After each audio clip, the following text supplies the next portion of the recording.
Yeah, well, this is a quick last minute. I don't know. Fubar, one page rules. I like their tagline here. The cardinal rule doesn't make sense. Modify it or ignore it. It's one page rules. One page rules.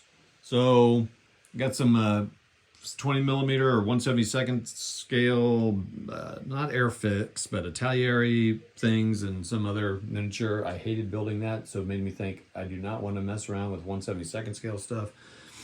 But yeah, they're not painted. You know why? Because it's I bought these like, you know what? I just remember when I was a kid and I'd buy these things and I just kind of pew pew with them with no rules. I thought I'm going to pew pew them with for some rules.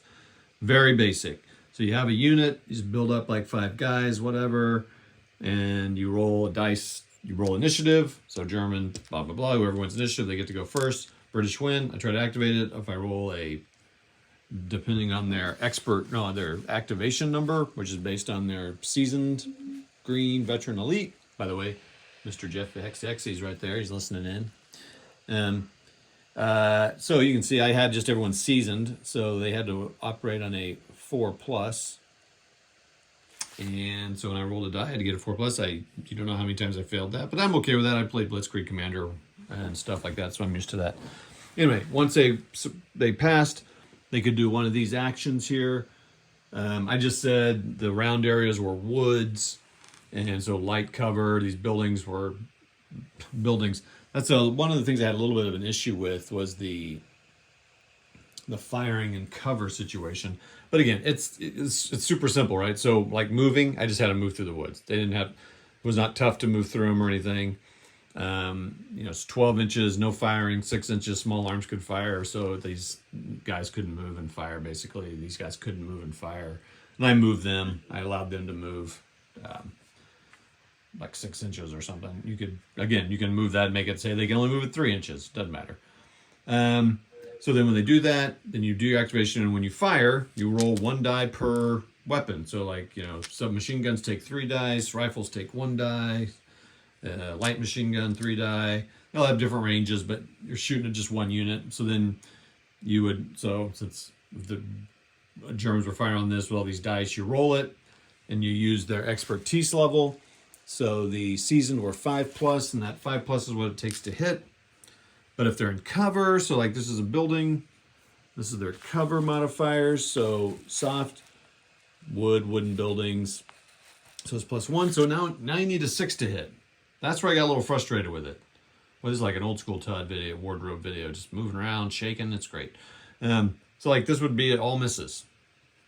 It's fine. With 6s, and I was rolling really low. But obviously I got it because look, the only Germans left are that guy. He's suppressed. You kind of lay him on their side. These guys are all gone. Everyone else is gone. It was pretty much an even matchup here, tried to anyway. Except for that gun. But the gun doesn't do anything different. It's just 4 dice. You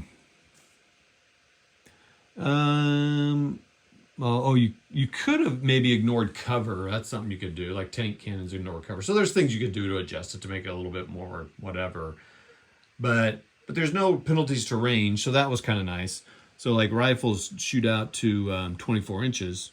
It's still 1. It's still a 5 or whatever to hit. So that's simple. So it's very simple. It's just a little frustrating because it's like, and of course it could be the scenario too, right? As a meeting engagement, those things are kind of whatever they are. But there was a little bit of strategy. I shot with some units and suppressed them. And then when you go into close combat is you go in and everyone just rolls a die and you're just hitting on the number. And I had these guys when they attacked, they had to hit on a 6 to get some Germans because they were in the building in the first round of attack. So then you just keep going back and forth. You have the British attack and the Germans attack. It's simultaneous. If there's anybody left from both sides, you do it again. You can withdraw, which is kind of cool, and you roll a die. You can chase them down. That's kind of cool. So there were some fun things about it. And it was just, like I said, I was telling Jeff, and McMurray was on here too. That's just kind of what I was looking for. And we were just talking about finding rules, and I'd found these rules, and I just wanted to show Hexy how they worked. And so I learned them too. And you have anything to say, Hexy? Oh, he's leaving. It looked like it was quick, simple. You weren't struggling with rules that you'd never looked at before. You moved right along. Yeah. I mean, I hope I can handle a page. That might be a little much for me, I think. Yeah, so I'm going to send Hexy a half-page rule set. It's going to be a super Fubar. Anyway, sorry for the shaky cam. It's kind of old school, last minute sitting around a Saturday. Just trying to, I mean, I literally just put fighting formations away. I just wrapped it up, and I put this out on the table. I don't have any terrain. I don't have anything. I don't know how much I'll paint these guys, if I will or not. I don't even know if I'll keep buying them. Because as I said, that drove me bleeping crazy. And